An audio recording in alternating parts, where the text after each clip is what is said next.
high school. Isang high school, titag Elementary. 2 elementary. Okay, 4 mil. Oo. Kabay sa pagpahayag sa isa sa maginikanan nga si Evelyn Chavez sa barangay Tansa, Banuasang Ibi, Magalona. Samtang nagalaw ang mga pumuluyo sa gwa sang Bacolod nga isaylo sa ilang nga banwa o konsyudad ang tagtaganay sang educational assistance nga ginahatag sa Department of Social Welfare and Development sa Baylo nga patigayunon ini sa mall sa Bacolod. So kay Louis Sioco sang barangay Robles, La Castellana, Negros Occidental, alas 6 ang aga ini nag-abot sa mall nga venue sang distribution apang wala man sila nakasulod gidayon bangod tuman kadamo ang nagapila. Si Sioco kagang iya misis ang may 3 ka kabataan nga naga-eskwela bilang 3rd year high school, grade 6 kag kindergarten gani mataas ang ilang paglaom nga makabaton man sang educational assistance. So diri naghuman lang sila o kung naghulam lang sila sang kwarta agud nga maiplete apang wala sang kasiguruhan nga malabutan sila subong adlaw gani dako ang ilang gastuhon sa pamasahe kung nabalik pagid sa masunod nga Sabado. So kay Sioco kung tani sa La Castellana na lang ang distribution agud hindi na sila magpadulong sa Bacolod. Tama, ikabudlay sir rin, nangulam kami plate, makasto din. O sir pagkabudlay tama para sa amon sir. Kung pwede lang tani ay ano na nila sa mga local province sir, para nga hindi na mabudlayan ng mga iba ng mga banwa sir. Budlay ito sir para sa amon. Si Louis Sioco sang barangay Robles, La Castellana. Samtang sunod naman kay Leonora Diga sang barangay Kalumangan, Bago City, alas 4 kainas ang kaagahon ini nag-abot sa Bacolod. Bangod wala sila sang trabaho nang hulam pa ini sang bugas sagud nga may balunon sila sang iya nga bata nga kanon. Mas maayo kung tani sa iya kung sa Bago City man mismo ang distribution agud hindi sila maggasto sang dako sa plete. Bugas sa gulam na ko gani para makatigaan kami kay nagbalon na kami kanon nga duwa. Mga aga kami mga alas 4 kami nagabot. Nami tani sir sa dito lang sa amon ko bago tani kung may ara man lang sir nga area bala sir para lapit sa amon. Di kay galing kay Diriman, Peter. Ano programo? Why ko sa Robra kay gano ko sa bana ko katipan.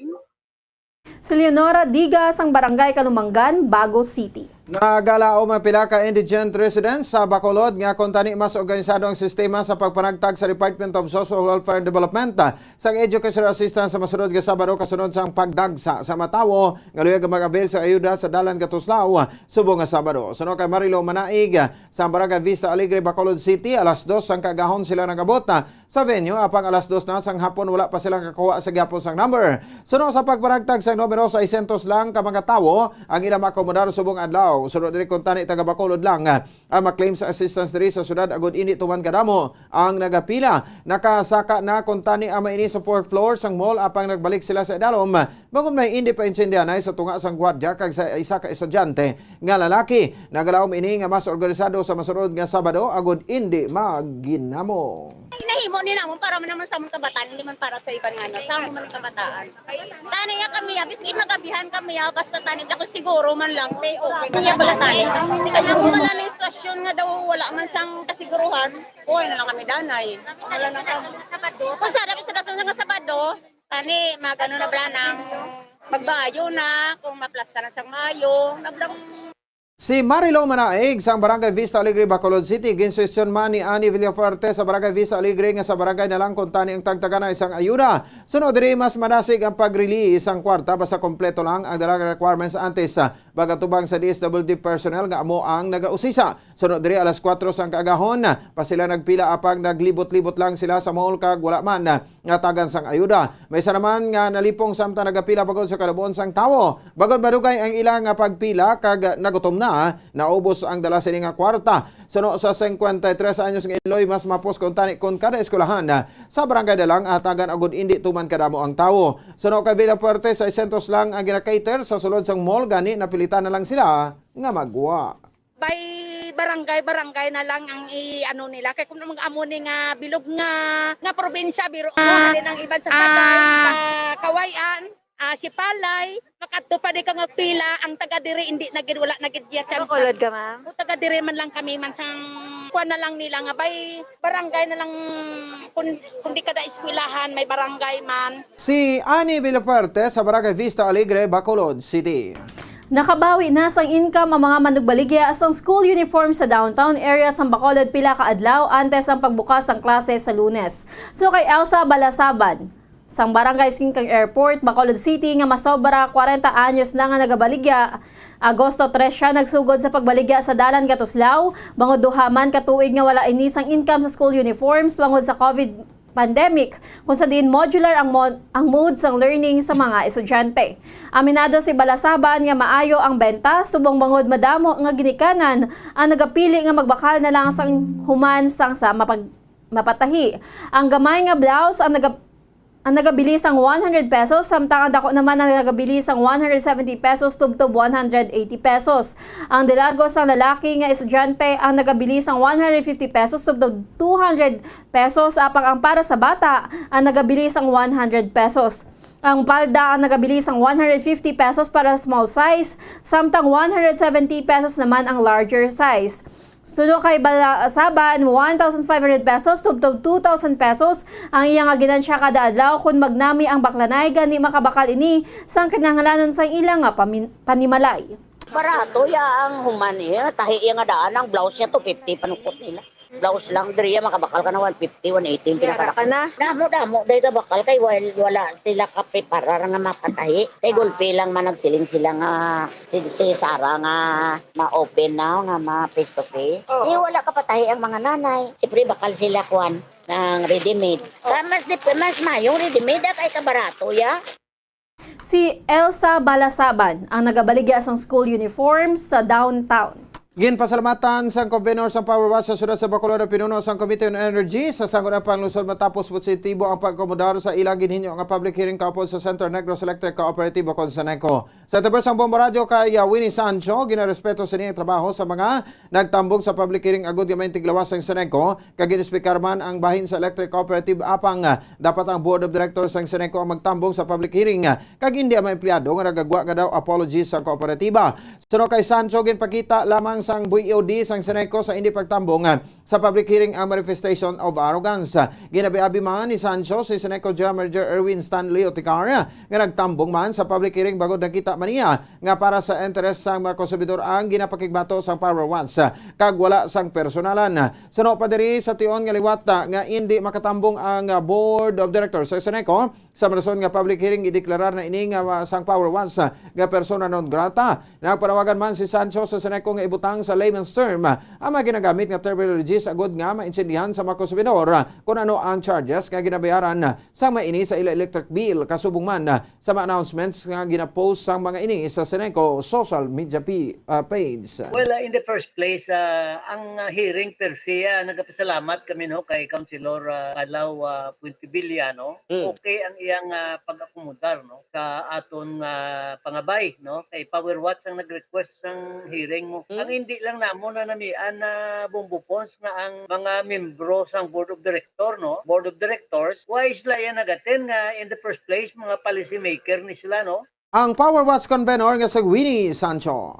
Samtang patay ang 27 anyos nga babayi matapos gintiro sa Purok Sigay, Barangay 2, Bacolod City pasado alas 3 kaina sang kaagahon. Suno kay Police Lieutenant Jonito Pastrana, ang Deputy Station Commander sa Bacolod Police Station 2, ang biktima ang kilala kay Erica Jane Castañeda, kag residente sang amuman nga lugar. So kay Pastrana, si Castañeda ang nagapungko sa barandilya sang sirado nga tiyangge sa ali sang gintiro sang suspetsado nga nagasuksok sang brown nga jacket. Bangod sini nahulog ang biktima sa iya nga ginapungkuan kag nagtupa sa duta. May tupad ang biktima nga isa ka agi apang ginwakli lang ini sang suspetsado antes niya gintiro ang babayi. Sa inisyal nga pag-usisa, ang biktima ang may duha ka igo sa tangkugo kag iban pa nga bahin sang lawas. Ginapahayag nga caliber 9mm pistol ang gingamit nga armas apang wala sang basyo sang na-recover sa crime scene. Suno kay Pastrana, mahimo nga ginpamulot sang suspetsado ang basyo sang bala antes ini nagbiya sa lugar. So sa mga nakasaksi, nagalakat lang ang suspetsado bangod hindi man makasulod sa lugar ang motorsiklo. Sa karon mayara sang person of interest sa krimen kay ginapahayag nga nagapuyo lang ini sa biyak nga purok. Ginalantaw nga lang si Hanay sa illegal nga droga ang motibo sa krimen. Bangod suno sa mga residente sa lugar, pila ka nakaadlaw ang napangita ang biktima. Kali mayroon ng person na binteres na ginaratokan. Okay. Sila kabilog, Direct sa purok sa piyak na purok. Yan siya na, ma'am. Kung siya na, kay aligidri ang atong biktima. Pwede na panita niya siya pinanakadlaw pa. Pinakadlaw na nakalipas. Nang kung ma'am, utang sa items ng mga purok. Si Police Lieutenant Jonito Pastrana ang Deputy Chief sa Bacolod Police Station 2. Mga kabombo, inyo nabatian ang kabagusan ng pagbalita sang Bombo News and Views Afternoon Edition karong adlaw sang Sabado petsa 20 sa bulan sang Agosto tuig 2022. Kami ang inyong mga tagbalita. Bombo Glory Faith El Shario. Kaga ko naman si Bombo Ponce Espino para sa pamansang radyo ng Pilipinas, consistent overall number 1 sa Bacolod. Basta Radyo! Bombo! Kag standby na sa Bombo News Center magasulod na dugay-dugay aton nga Bombo News Analysis sa may tigulo hang-up nga reklamo. Electric rate sang siniko padayon nga nagatalbo. Mga konsumidor wala sang mahimo kay monopoly man ang klase sang serbisyo.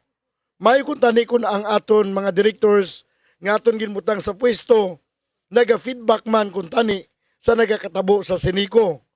Kay sila gid ang aton representante para magpadangat ka magsabat sa aton mga reklamo. Kung matrasad kami sa pagbayad kuryente at doon ninyo, ang mabudlay pagid kay kung magkadto kami dira sa opisina ninyo, hindi kami makasunod kay sa telepono lang kami makambal sa personnel ninyo.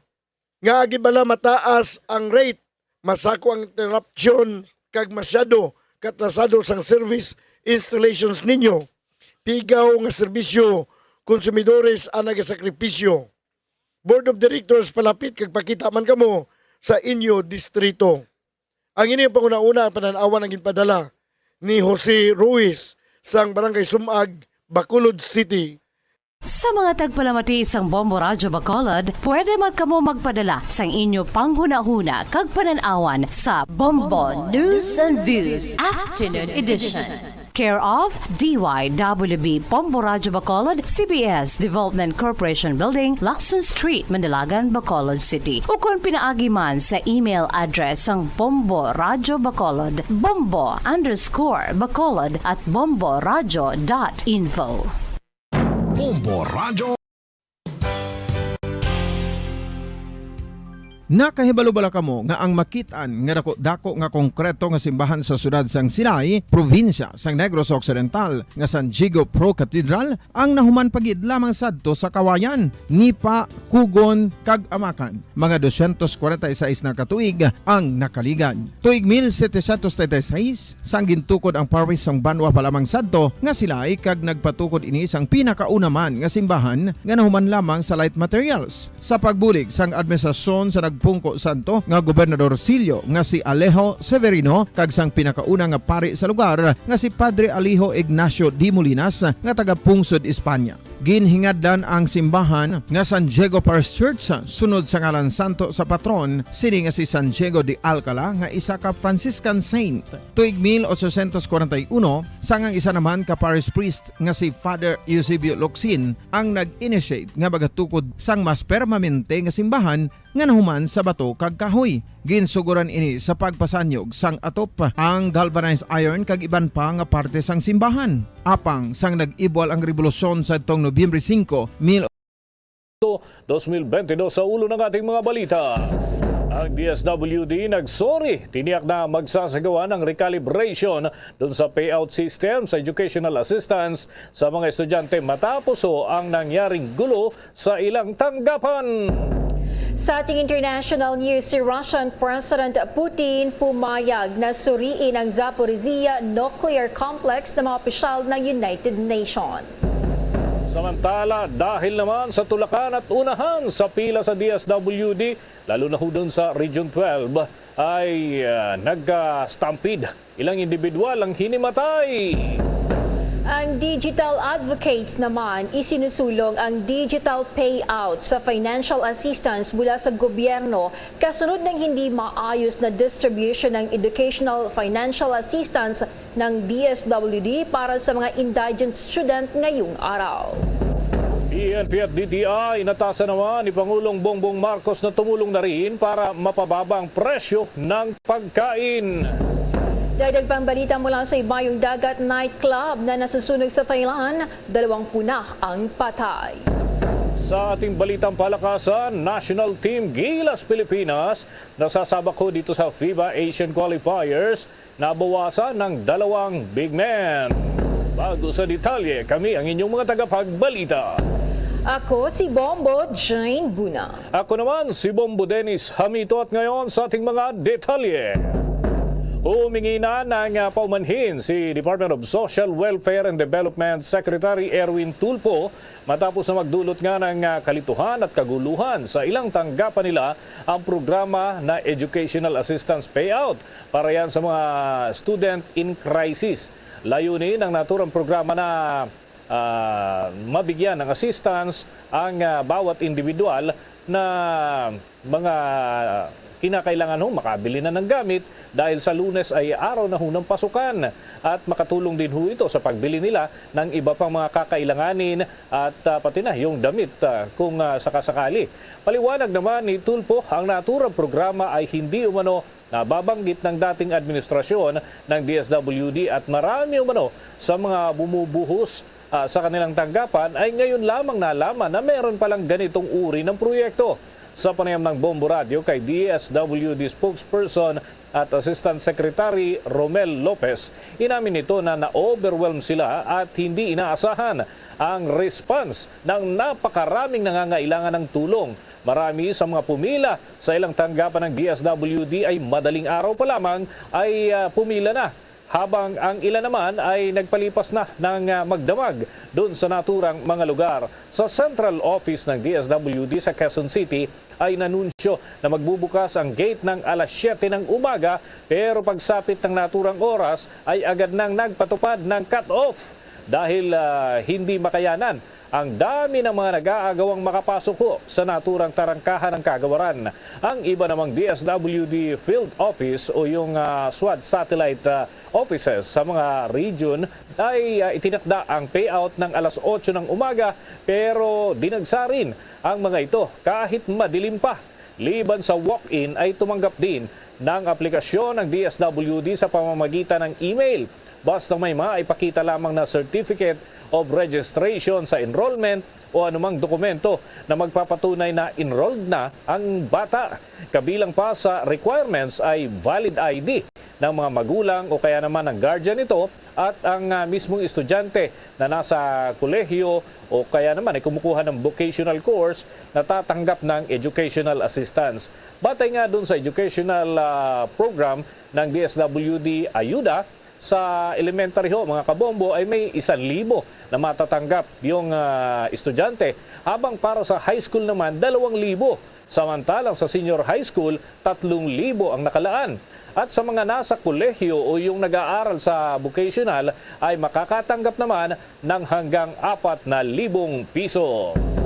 Samantala sa panayam naman ng Bombo Radio kay Henry Nopia na matagal ding pumila sa DSWD NCR office, sinabi nito na dapat sana ang ginawa ng DSWD ay sa unang Sabado ay elementarya lamang muna at sa susunod naman ng high school. Nagdulot din ng napakahabang pila ang sitwasyon sa Loyola Street sa Ligarda, Maynila, kung saan inilipat muna doon ang pagproseso para sa DSWD NCR. Sa head office ng DSWD ay halos magka-stampede na at marami din ang inabot ng pagkahilo. Marami sa mga pumila ay hindi lamang mga estudyante, kundi maging ang mga benepisyaryo ng 4Ps na nagpadagdag pa lalo sa buhos ng mga tao. Ang maraming hindi nakaabot sa cut-off ay pinaiwan na lang muna ang kanilang mga requirements at tatawagan na lamang ng DSWD para sa convenient na schedule nila. Kaugnay nito, tiniyak naman ni Asek Lopez na magpapatupad na sila ng pagbabago sa mga susunod na payout para hindi na maulit ang nangyaring kaguluhan sa ilan nilang mga tanggapan. Oras natin sa buong kapuluan, 6 na minuto na makalipas ang ika-6 ng gabi. At mamaya mga kabombo ay kukuha pa tayo ng mga karagdagang update hinggil ho dyan. Pero doon naman sa mga himpilan natin sa iba't ibang dako, Luzon, Visayas at Mindanao. Sa pagkatalamin din ho natin mga kabombo, alam nyo ba, hindi lamang ho dito sa Metro Manila nagkaganyan ang sitwasyon dahil maging doon sa parte ng Mindanao, matindi rin ho yung naging sitwasyon. Maya-maya ay kukunin natin yung mga update hinggil pa rin dyan Samantala, dyan tayo sa punong tanggapan ng DSWD. Itong si Secretary Tulfo ay tiniyak ko yung mas maayos na raw na payout system para dito sa educational cash assistance sa mga mahihirap na estudyante. Ano kaya mga adjustment yung gagawin? Alamin ho natin yan sa pag-uulat ni Bombo Raymond Tinasa. Bombo Dennis, Bombo Jane, nangako ngayon si DSW Secretary Erwin Tulfo na aasahan na magiging mas maayos na at hindi na mauulit yung nangyaring aberya, mga tulakan, siksikan sa mga tanggapan ng DSWD para sa pagtanggap ng kanilang mga tinatawag na cash assistance sa mga tinatawag na student in crisis. Ika nga, Bombo Dennis. At ito nga ay dahil sa nangyari sa lahat halos hindi lamang sa main office ng DSWD kung saan ay dinumog ng mga estudyante at hindi na lamang mga estudyante kundi pang mga mahirap nating kababayan para makahingi ng cash assistance para sa kanilang mga mag-aaral. At sinabi ni Secretary Tulfo na nagkikipag-ugnayan na sila o magkakaroon ng tinatawag na Memorandum of Agreement sa DILG para maging katuwang nila ang mga LGUs sa susunod na mga Sabado hanggang September 22. Ayon kay Secretary Tulfo, makakaasa pa rin ang mga kabayan na DSW pa rin ang pipili, mga siwa sa payout at katuwang lamang nila bilang partner magtitiyak ng kaayusan yung LGU. Pakinggan natin yung naging pagpapaliwanag ni Secretary Tulfo, Bombo Dennis. Ang gagawin po natin simple lamang. Kakaroon po kami ng Memorandum of Agreement with DILG para tulungan po tayo ng mga LGU para hindi na po kayo pupunta dito sa amin. Doon na po kayo mismo sa inyong mga lungsod, munisipyo magkakaroon ng payout. Kami po ang magpapatakbo nito. Huwag po kayo mag-alala. Wala pong pipiliin ng DSWD. Kung ikaw ay mahirap, pasok ka rito. Okay? Hindi ka nahihingan pa rin, hindi ka nahihingan ng mga indigency. Kung anong hiningin namin ngayong araw, ganun pa rin ang hihingin namin sa mga darating na 5 Sabado. Panghuli na lamang po, okay, lilanawin ko lamang, marami nagtatanong, medyo nagkagulo po kagabi pa. Kesyo ang 4-piece daw kasali, kesyo may nagsasabing hindi. Mga sir, mga ma'am ng 4-piece. Kung kayo po ay naka 4-piece, tama po ang sinasabi ng inyong mga leader. Hindi na po kayo kasama dito dahil yung 4-piece na hawak ninyo ay para po sa mga anak po ninyo yan.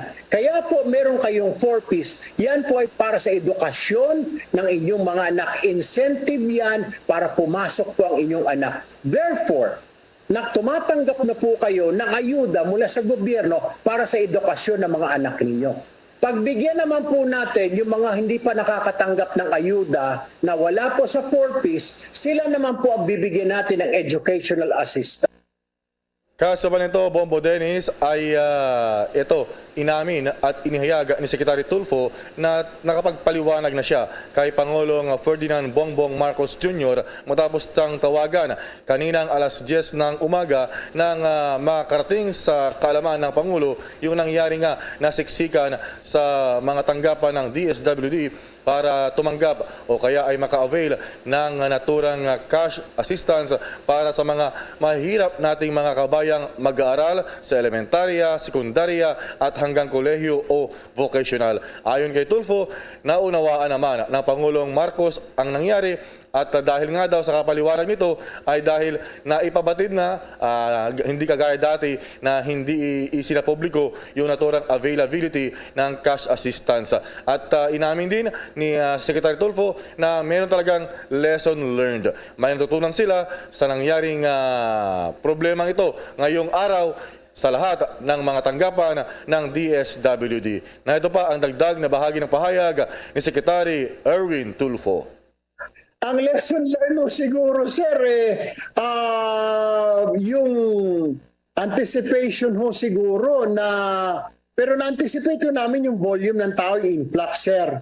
Kaya nga po, nag-prepare kami ng almost 3,000 po na dadagsaw dito. Pero hindi yun namin na-anticipate na yung mga taga-Caloocan pupunta po, taga-Marikina pupunta, Mandaluyong pupunta po dito sa amin. Meron po kami, ang problema ngayon, doon sa aming NCR region, wala po masyadong tao, sir. I mean, may tao din pero hindi po ganun kadagsa. Dito po sila nagdagsaan, sir eh. So I guess it is a lesson learned. Tama ho kayo na next time ho pag may mga ganito, i-anticipate na namin na pupunta rin yung mga iba-ibang mga lungsod at probinsya dito po sa amin para makapaghanda po kami. Yan pa rin, Bombo Dennis, Bombo Jane, yung bahagi ng pagpapaliwanag ni DSW Secretary Erwin Tulfo kaugnay sa nangyaring mga siksikan kanina, aberya, Bombo Dennis. Okay, Bombo Raymond, sa ngayong oras na ito, at this point in time, meron pa bang mga natira na talagang nagbabakasakali? Dahil kanina, may mga nagsasabi na hindi sila aalis hanggat wala silang natatanggap na kahit ano mula sa DSWD, Bombo Raymond. Well, ang aking kinalalagyan ngayon, Bombo Dennis, ay dito sa loob mismo ng compound ng DSWD. Pero doon sa labas, tama ka, meron pang mga mangilangilan na nagbabakasakali pero umalis na rin sila kanina bago tayo sumahing papawid, Bombo Dennis. At sa monitoring ng DSWD sa ibang bahagi ng Metro Manila ay meron pa yung mga nagmamatigas o kaya ang sabi raw kasi ay wala ng pamasahe pauwi. Oo, dahil wala na silang hawak na pamasahe pauwi dahil nga inasahan nila na ngayong araw ay makatanggap sila ng naturang cash assistance, Bombo Dennis. Okay, so every Saturday ito, Bombo Raymond. Kasi may sinasabi yung iba na nakapag-submit ng requirements at na-process naman pero may mga kakulangan, babalik daw bukas. Ano ba talagang schedule? Every Saturday o pwedeng bumalik bukas? Meron bang in-advise na may mga particular na tao na pinababalik sa weekdays, Bombo Raymond? Well, merong, una, linawin natin, every Saturday lang talaga hanggang September 22. So, yung mga pinabalik bukas, ayun yung mga binigyan ng stab, ng depende sa judgment ng kinaukulang tanggapan ng DSWD, yung Field Office, Bombo Dennis. So, posible na meron sila binigyan ng mga stab para babalik na lamang para i-claim dahil nga hindi na maproseso ngayong araw, Bombo Dennis. Basta ang malinaw ay hanggang September 22, every Saturday lamang. At linawin din natin, dahil batay nga sa panuntunan o sa requirements, walang ibang mga dokumento ang hinihingi, kundi maliban sa either school ID o kaya yung pinakamainam na dalhin ng estudyante ay yung kanyang proof o kaya validation na siya ay enrolled na sa kanyang eskwelahan para wala ng problema. Wala na ibang mga requirements, mga clearances, Bombo Dennis. Maraming salamat, Bombo Raymond. Para sa Bombo Network News, Bombo Raymond Tinasa nag-uulat para sa pambansang radyo ng Pilipinas, Basta Radyo, Bombo! Oras natin sa buong kapuluan, mga kabombo, mga ka-Star Nation, 13 minuto na makalipas ang ika-6 ng gabi. At sa pagkakataong ito ng ating balitaan, kukumustahin muna natin yung sitwasyon hinggil ho dito sa kabi-kabilang kaso ng pagkawala ng ilang individual. Talagang dito sa listahan natin, halos lahat mga kababaihan. Kapiling ho natin sa linya ng komunikasyon via Zoom si Volunteers Against Crime and Corruption President Arsenio Boy Evangelista. Magandang gabi po sa inyo. Si Bombo Dennis Hamito po ito, together with me. Si Bombo Jane Buna. Magandang oras po. At kumusta na ho kayo, Mang Boy?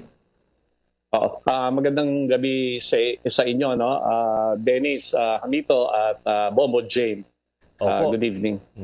Kami ho'y napatawag po sa inyo sapagkat naalala namin yung inyo pong advokasya. Kumusta na po ang inyong monitoring dito sa dumaraming kaso ng kidnapping? Ilan na ho ba talaga yung inyong na-monitor ng mga kaso ng pagkawala, pagdukot dito ho sa ilan sa ating mga kababayan, Mang Boy? Unang-una, two things. Ang Volunteers Against Crime and Corruption po nababahala at alarma sa mga patuloy series of crime against person, crime against property, At karamihan nito continuous, halos everyday, left and right. Hindi lang ho nangyayari ito sa NCR, kung hindi nationwide, katulad nung yung mga karamihan po dito, missing persons, hanggang ngayon yung iba hindi pa nakikita. I-cite ko lang yung malalaki, no? Yung last July 19 kung saan isang chief executive officer ng isang pharma company gone missing, no? Until now 1 month mahigit na, 1 month and 2 days o a day, hanggang ngayon hindi pa, walang malinaw, no, na police report or update. So nandiyan din po yung yung 15-year-old na nagbibisikleta lang, no, somewhere in Bustos, Bulacan, gone missing. Then finally nakita siya with multiple stab wounds. Nandiyan din yung isang babae sa Palawan, kung saan hanggang ngayon di pa rin nakikita. And months ago, meron kaming dito, VACC assisted, December 29 to 2021, kung saan yung dalawang missing person na to, yung isa nakita rin sa Tayabas, patay, yung isa hanggang ngayon hindi pa makita.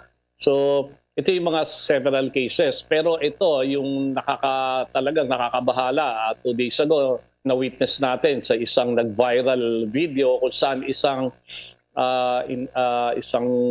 individual was forcibly taken, nakuna ng CCTV sa isang gasoline station dito sa Taal, Batangas, and then after a few hours nakita yung bangkay niya, may tama sa ulo, sa likod, patay na dito sa Sariaya, Quezon. So ano ba itong mga indicators na to, no, yung insidente na to? Ito po yung parang tila ata may resurgence or breakdown ng peace and order and security. Public order and yung security is foremost po sa atin yan. Lalong-lalo na pag ang isang bansa, progressive country, kailangan yung peace and order and security is na-address. Kung hindi maapektuhan yung economy po natin. At just wanted to remind ang Estado and also the executive, si Presidente BBM, siguro it's about time na may clear-cut declaration or pronouncement how to address this increasing crime against person and property. Yung iba, major crimes talaga rin, Kasi nababahala po tayo, kayo rin dyan sa Bombo Radyo, may mga datos din po kayo na ang news po every time, every day. Ito na naman, meron ngang huli dyan sa area ng Mindanao, kung saan mag-boyfriend, isang 24-year-old, yung lalaki, tapos 17 years old yung babae, nagde-date lang sila, biglang forcibly taken din sila, napatay, multiple stab wounds din yung boyfriend, ni-rape pa yung that was yesterday lang.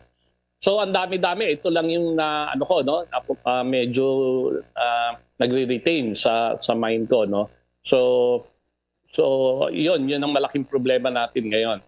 Yung economy natin, ang wino-worry ko, baka mamaya magkaroon ng capital flight, yung mga investors, saka yung tourism po natin baka mag-suffer kasi baka mamaya sa international community ma-red flag ang ating bansa na hindi safe to visit ang Pilipinas. So tayo rin po ang tatamaan dito. Bombo, Dennis, and Jane. Okay. With your indulgence, Mang Boy, may katanungan din ang aking katandem dito, si Bombo Jane Buna. Bombo Jane? Sir Boy, ano po ang maimumungkahi ninyo bilang pag-iingat sa publiko ngayong dumarami ang kaso ng pagdukot? It happened to me, it could happen to you, you could be the next victim. So let us be vigilant at all times. Nandiyan yung mga yung advent kasi ng social media, lalo na yung Facebook na yan. Karamihan doon sa mga iba kong nabanggit, nag-umpisa yan sa mga Facebook, Meetup, nandiyan yung mga sellers, buyers, at from cars, lahat ng trading. So dyan marami, dyan yung kaya we suggest even ang PNP is always kakaroon naman sila ng public dissemination, information regarding these mga new modus.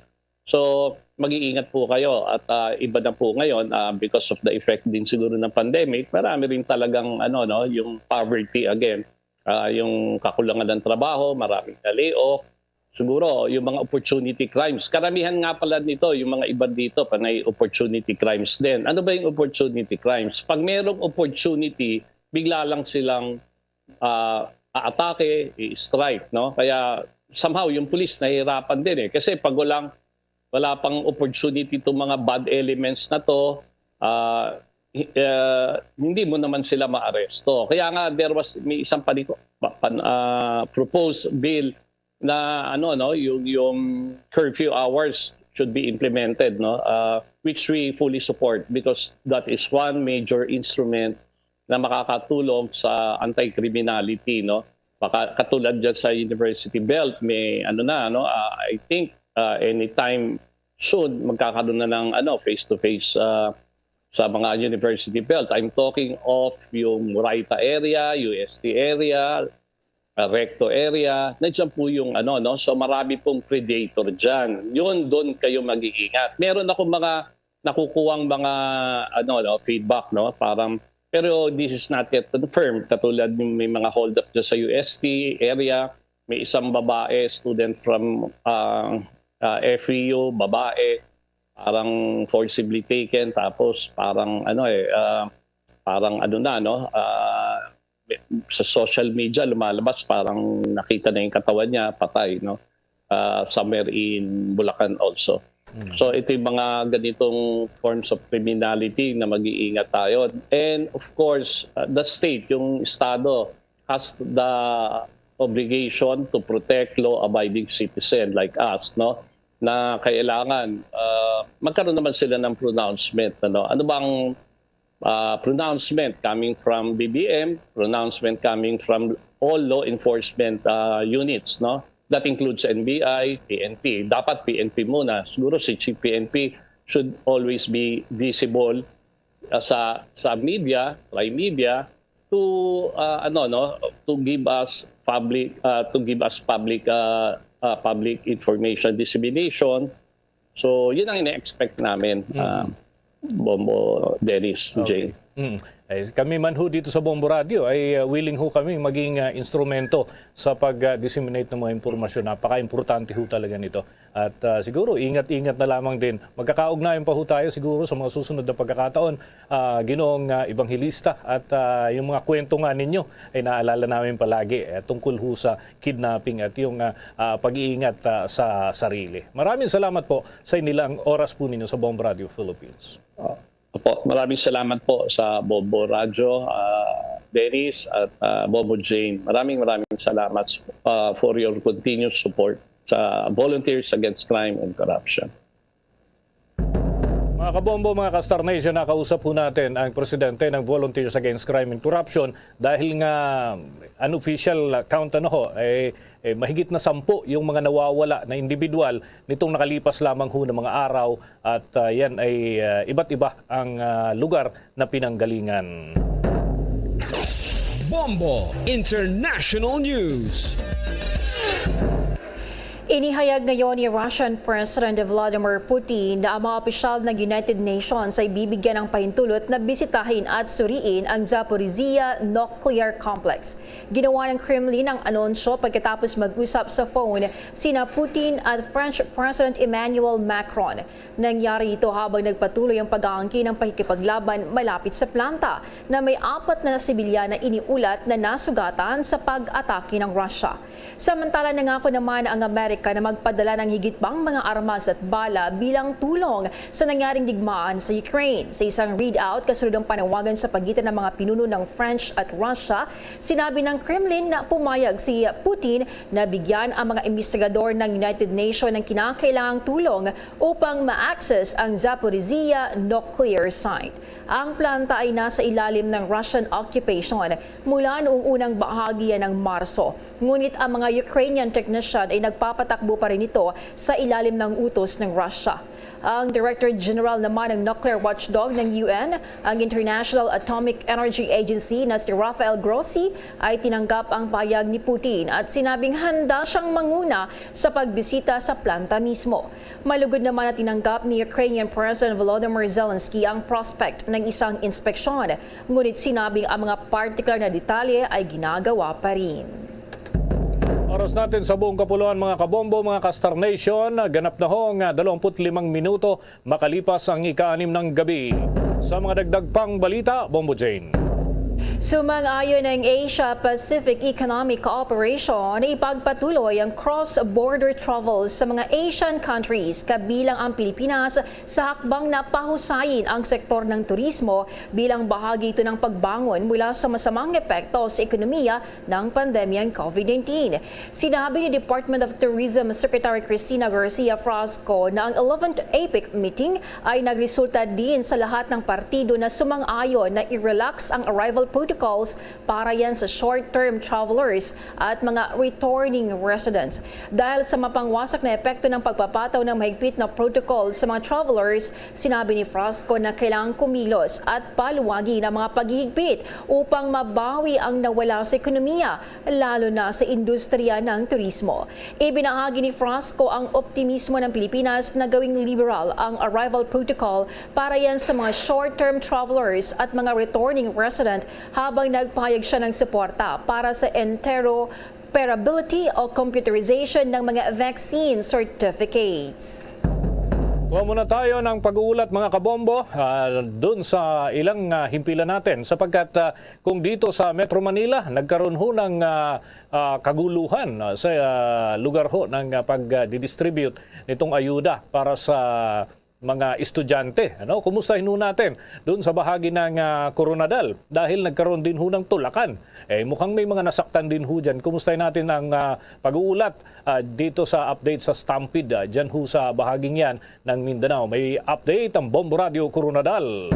Nagka-stampede sa gate ng DSWD-12 Satellite Office sa lungsod ng Coronadal kaninang tanghali kung saan nagsasagawa ng payout para sa mga individual na pumila upang maka-avail lamang sa pinamamahagi na educational cash assistance para sa mga students in crisis. Dahil sa pangyayari, may mga hinimatay at napilayan ng mga individual na nakipagtulakan at kitgitan upang mauna lamang sa pila at makakuha ng form. Alas 3 pa lamang na madaling araw kanina nakapila na ang iba at hindi inalintana ang tagal ng paghihintay upang maka-avail lamang ng educational cash assistance. Nagre-reklamo naman ang karamihan dahil sa umano hindi organisado ang ginawang ng DSWD-12 dahil sa pagdagsa ng daan-daang mga nais makatanggap ng benepisyo. Sinabi naman sa Bombo Radio Coronadal ni DSWD-12 Regional Director Restituto Makuto na hindi kailangan na dumagsa mga kwalipikado at hintayin ang text confirmation mula sa kanilang tanggapan kung kailan ang schedule at kung ano ang isosumiting mga requirements. Umapila naman si Makuto sa mga 4-piece beneficiaries at may mga scholarship grants na pagbigyan naman ang mga wala pa talagang natanggap na assistance mula sa gobyerno, ngunit pasok din sa mga kwalifikasyon na inihayag ni DSWD Secretary Erwin Tulfo. Salamat po tayo sa ating mahal na sekretary. Bigay siya ng direktiba na magbigay tayo ng educational assistance sa ating students in crisis. Ito po ay ating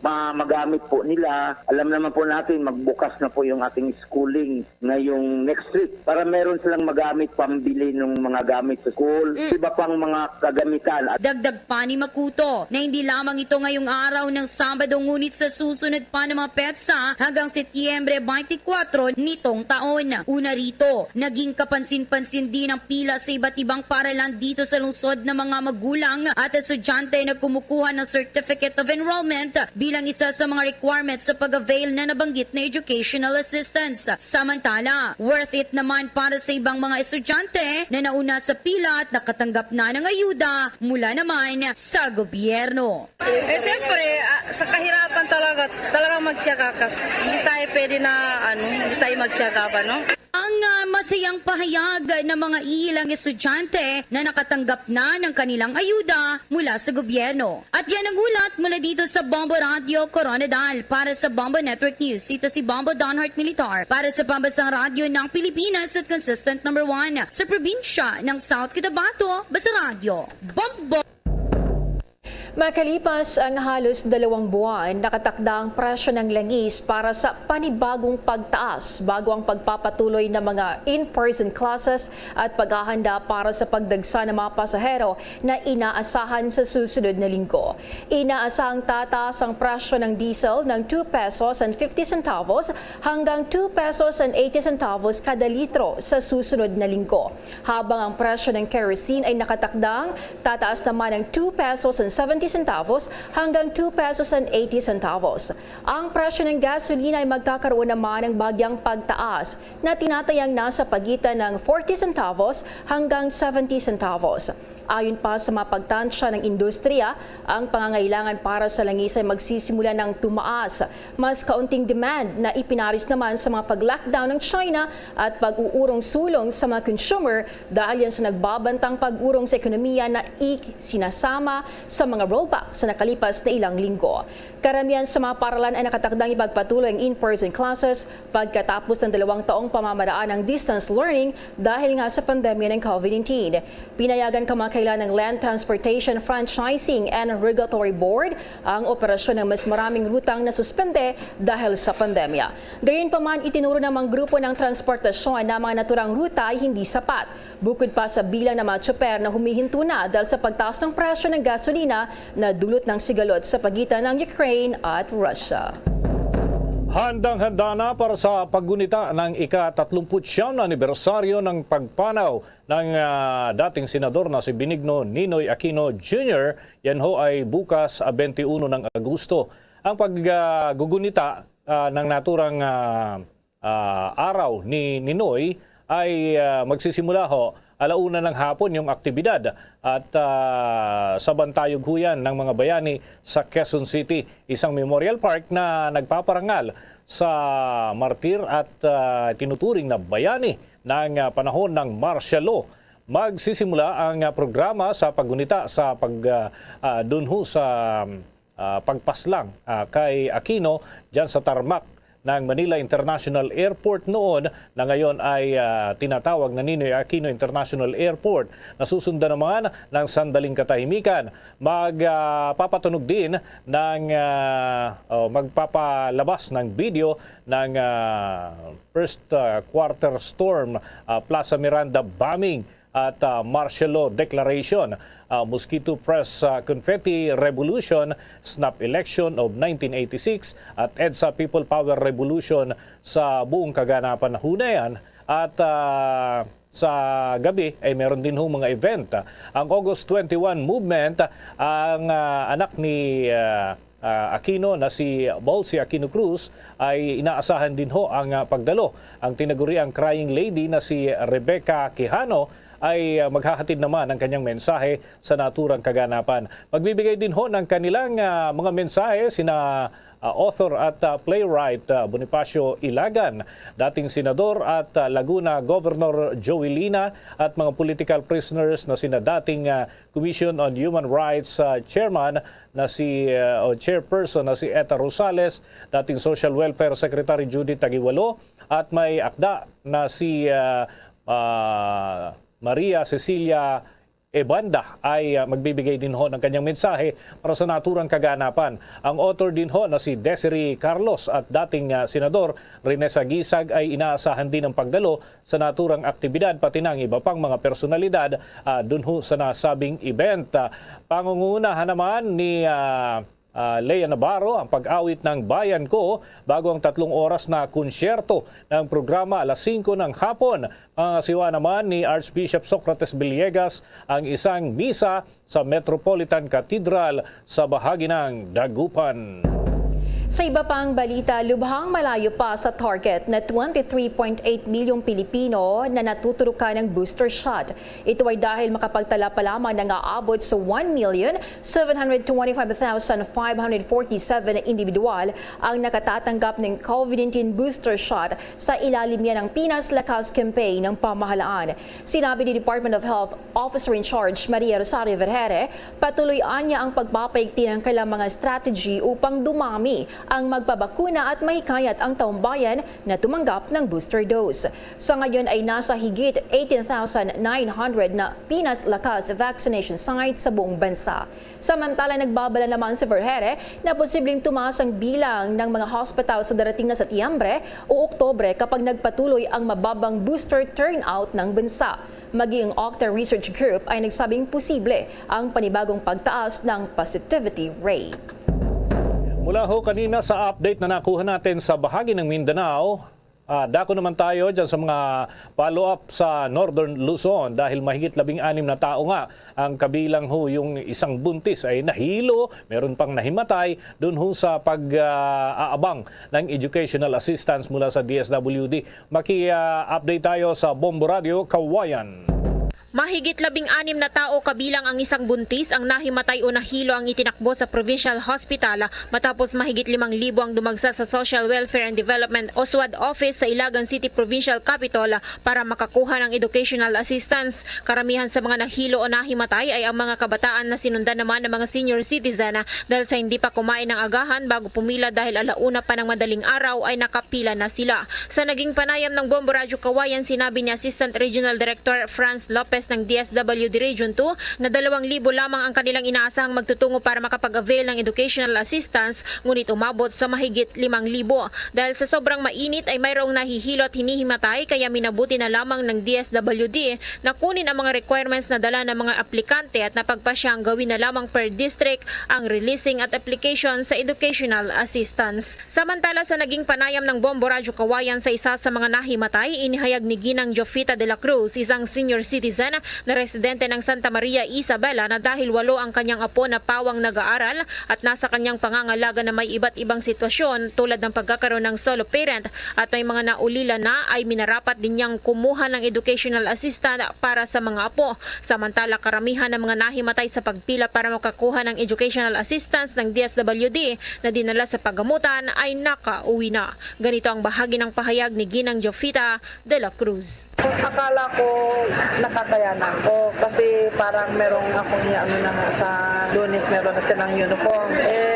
Sa init siguro sa kasagutom ko. Hindi ako kumain, hindi ako nagkape. Kaya umupo ako, sabi, bakit nanay iunat mo yung paa mo? Sabi niya kasi hindi ko na kaya. Yun lang ang sinabi ko dito.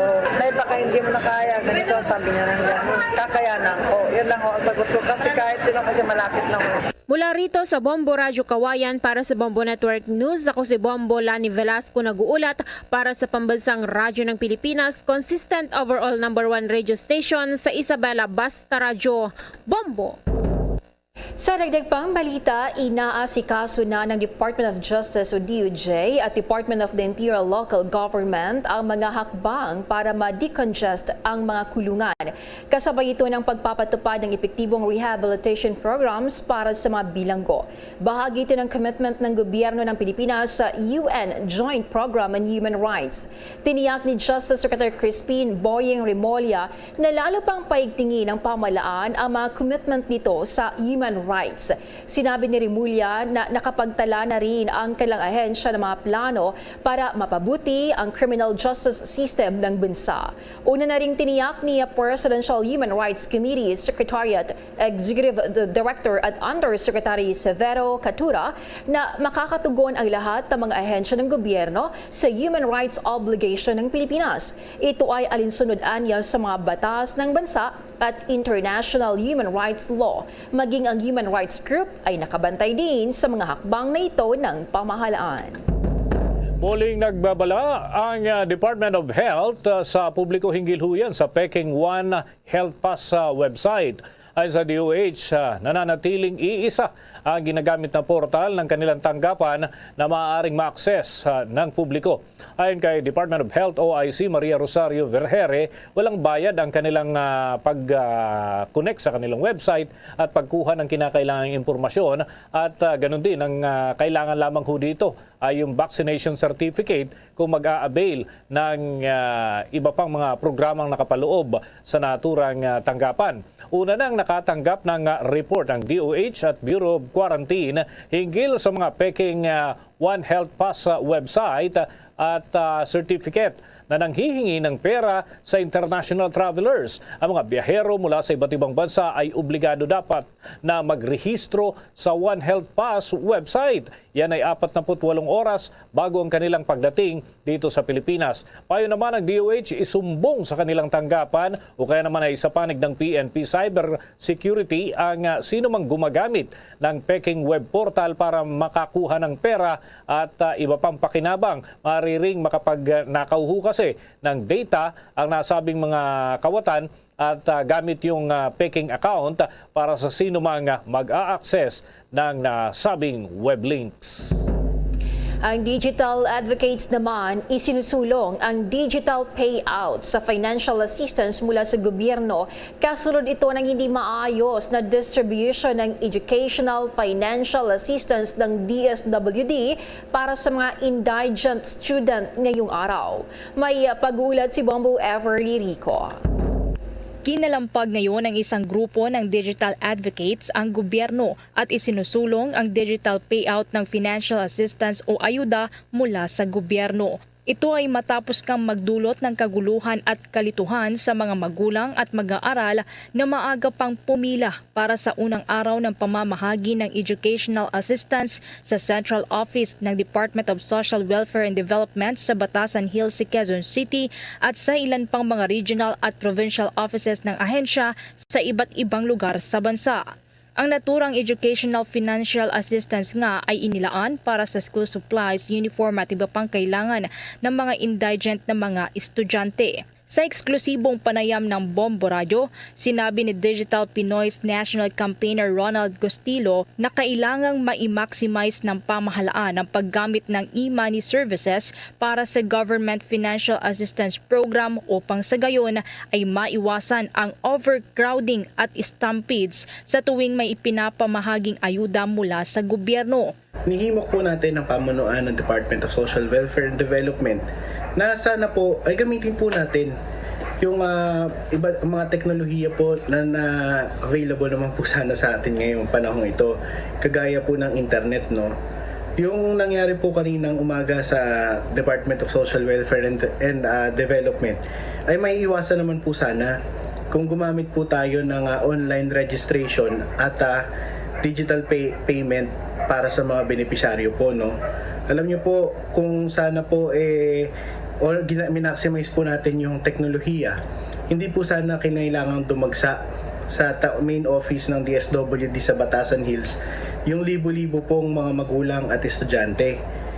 Maaari po sana silang nag-register na nag-apply na lamang online at ipinasa po yung mga requirements na hinihingi ng DSWD as attachments. At maaari rin po sanang yung kung sila po ay ma-approve na maging benepisyaryo, maaari pong ipadala itong kanilang financial assistance sa pamamagitan po ng mga e-money services o mga e-wallet services. Kung yung mga magulang naman po wala pong kakayanan o yung mga estudyante ay wala pong kakayanan na mag-apply gamit ang online registration, maaari rin naman po sanang inilapit po sa mga local government units yung ating pong yung proseso po ng pagpapatala para maging benepisyo. Dapat din anya na natuto na mula sa dating mga naranasan sa kasagsagan ng pamamahagi ng COVID-19 pandemic financial assistance.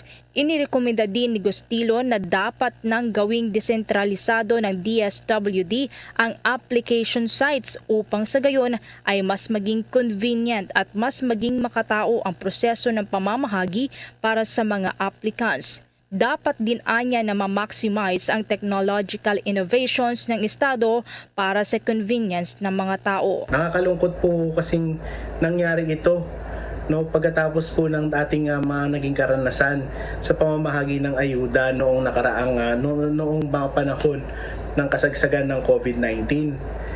Alam naman po natin, nakita po natin, nasa mga balita po yan, na kapag ka ang venue po ng aplikasyon at ng pamamahagi ng ayuda ay nasa iisang lugar lamang, talagang dadagsain po ito ng mga tao. Subalit kung i-maximize po natin yung teknolohiyang available sana sa atin, mas mapapadali po sana yung pamamahagi po ng ating ayuda.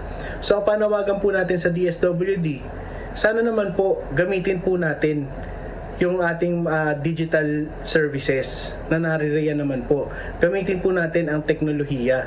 Naririyan po yan para mapagaan din po ang pag-a-apply ng mga magulang at ng mga estudyante. At the same time, mapagaan din po yung trabaho ng ating mga magigiting na kawani sa DSWD. Hinimok din ng grupo ang pamunuan ng DSWD na gamitin ang digital technology para sa kanilang programa upang maiwasan ang anumang untoward incidents na maaaring mag-iwan ng lamat sa magandang adhikain ng mga programa ng ahensya.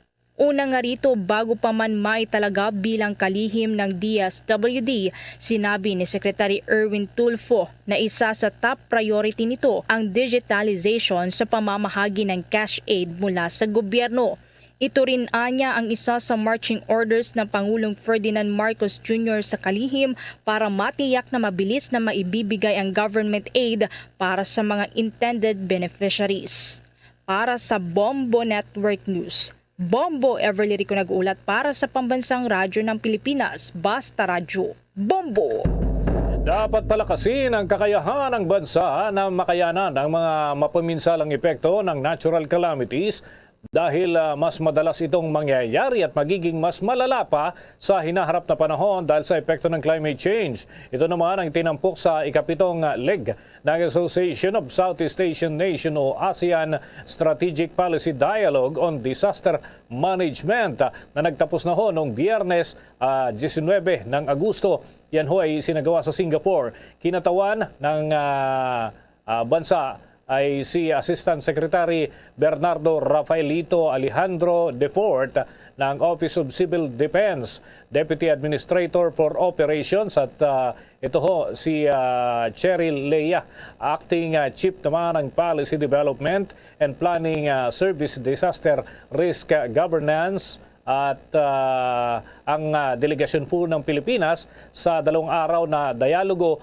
ay nagkaroon ng partisipasyon, malaking papel sa naturang aktibidad. Si Josephine Teo ng Singapore, siya ho ay Minister for Communication and Information at Second Minister for Home Affairs, ang nanguna naman doon sa talakayan at tumugon doon sa mga pahayag na ginawa ng United Nations na ang climate change ay isang tiyak na issue ng ating panahon na kung saan ho nakasaad kung paano nagpapalala sa epekto ng natural calamities itong climate change ho na ito, lalo na sa rehiyon ng Asia.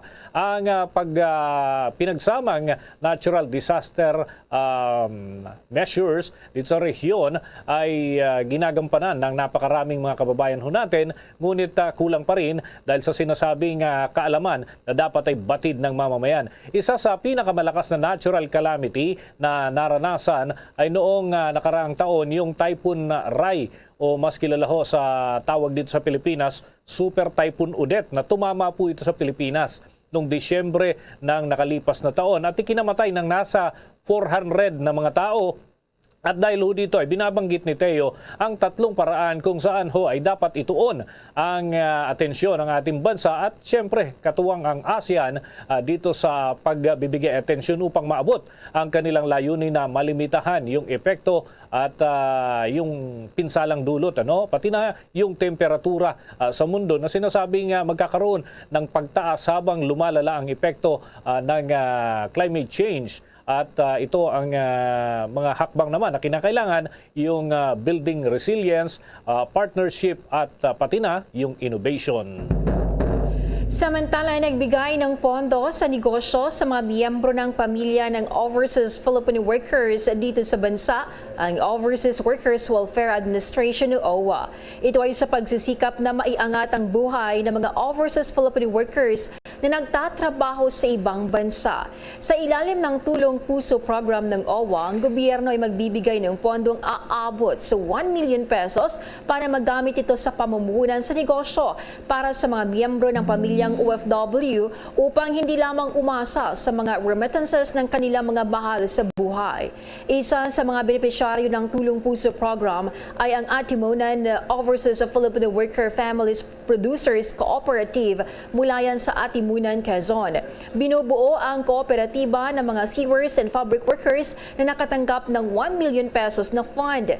Iginawa din ng OWA National Reintegration Center for OFWs sa pangunguna ni Director Din Ditan ang ikatlo at huling tranche ng mga cheque sa dalawang OFW beneficiary organization sa Alabat, Quezon na nagkakahalaga ng halos 200,000 pesos. Ang OWA-NRCO ay nagsasagawa ng pag-ikot sa buong bansa upang matiyak na ang mga beneficiaries sa ilalim ng Tulong Puso program ay maayos na naisakatuparan at may magandang negosyo. Bombo Weather Update.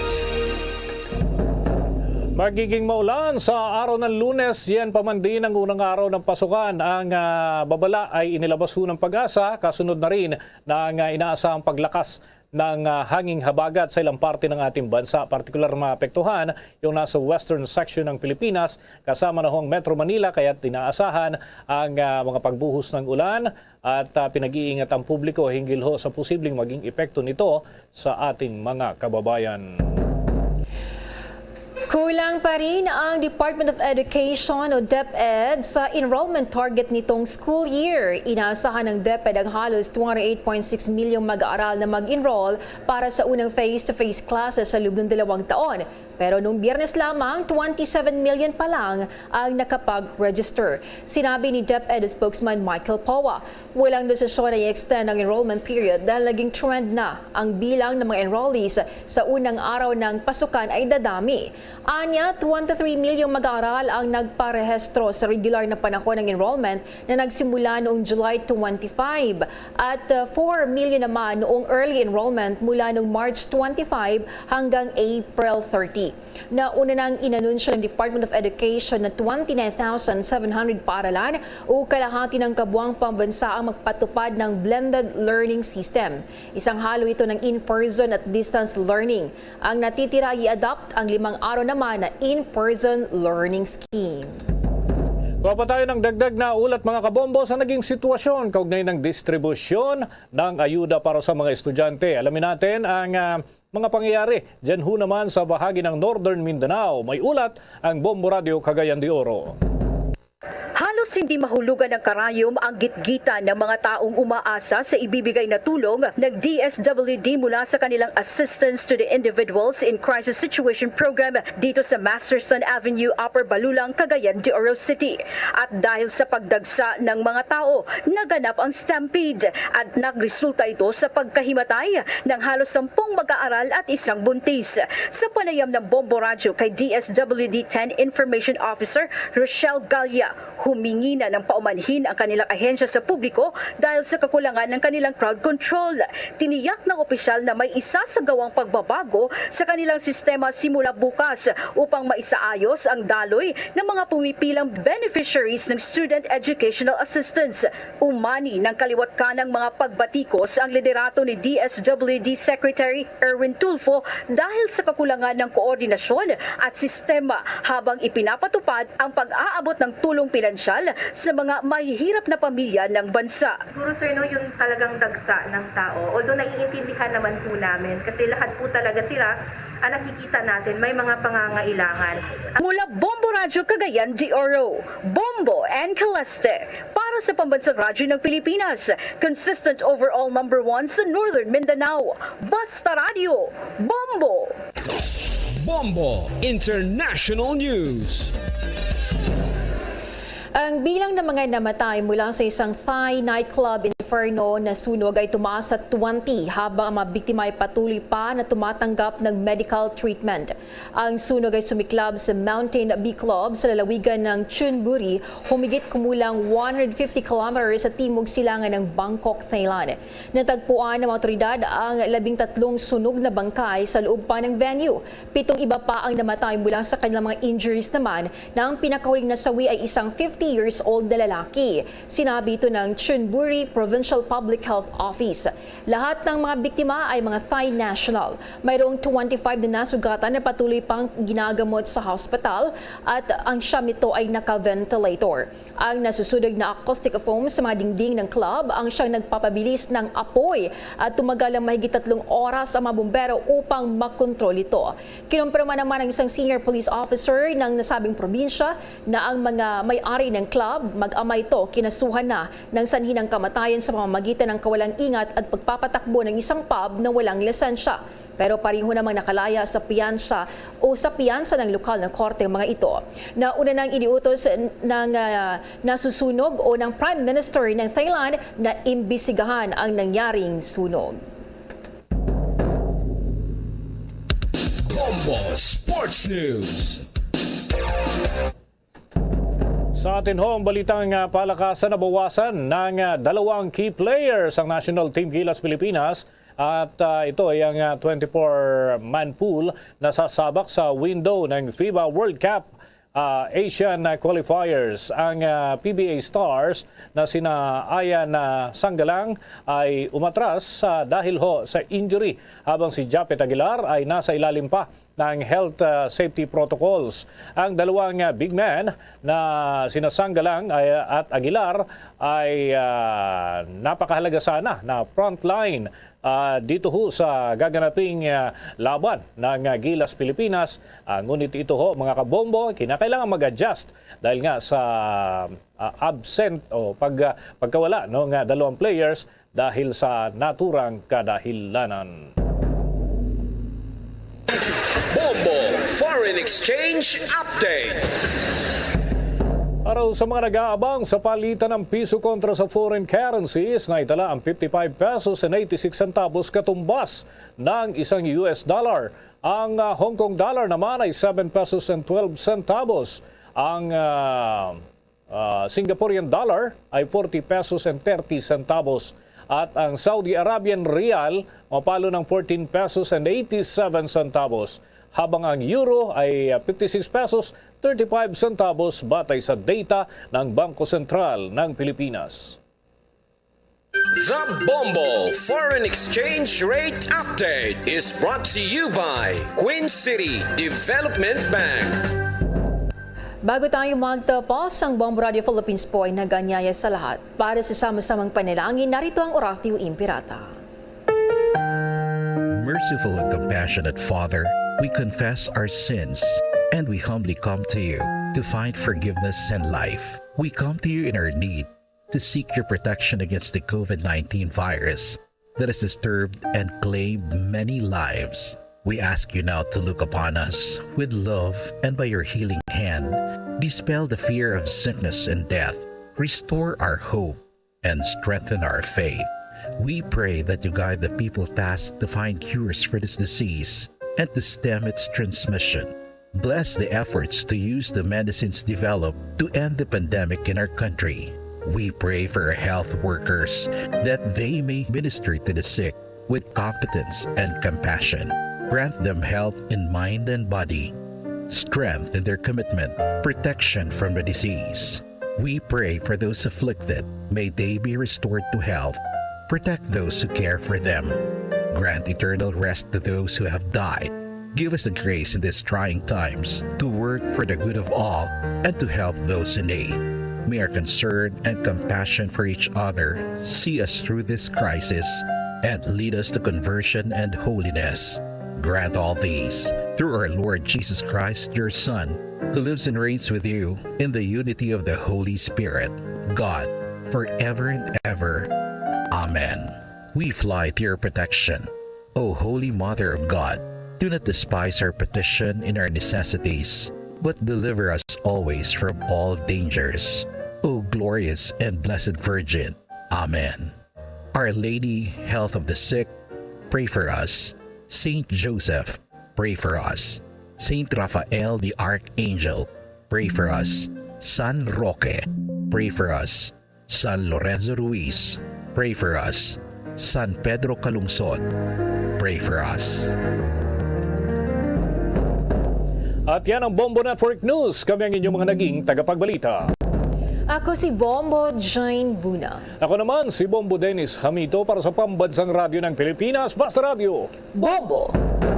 Para bukid nga salamat sa Bombo News Center.